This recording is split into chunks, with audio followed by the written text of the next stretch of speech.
Please join me this weekend for a special look at the presidency of another man who won the office despite, or perhaps because, he was not a politician. We are talking about Dwight Eisenhower, the general who led American forces to victory in World War II, who went on to serve 2 terms in the Oval Office. In this excerpt from our hour special this weekend, 3 days in January, we look at how President Eisenhower dealt with the Soviet Union.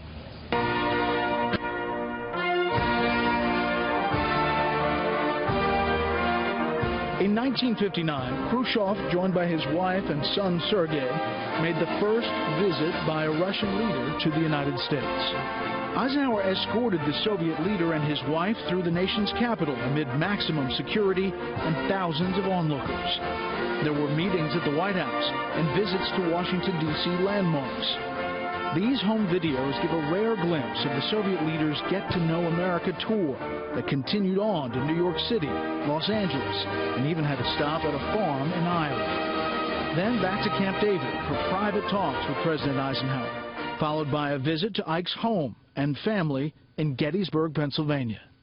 This is where you would have met the Soviet premier. Right here. In fact, I shook his hand right here. By simply knowing people is what all entities must do if they're going to put you at war with them, and that is to dehumanize the other side. I suddenly saw this man as a human. The trip went well. There was talk of Eisenhower visiting Moscow the following year. But then, on May 1st, 1960, the Soviet Union shot down an American spy plane over one of their missile sites. Gary Powers is shot down in the U-2, and that pretty much puts a halt to that relationship, it seemed, that your grandfather was building with Khrushchev. Yes. What the U-2 allowed Khrushchev to do, or forced him to do, was to really think hard about how much the Soviets really wanted a thaw at that point. And your grandfather didn't apologize? That's right. In the sense that he was made to feel that he should apologize, this is probably a measure of the collapse of this effort altogether. Of course, it's pushed us hardly into the Cold War.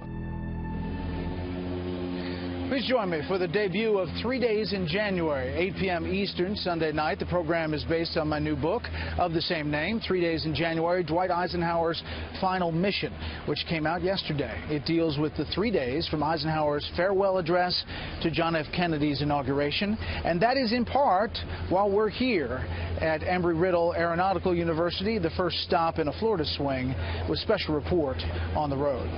So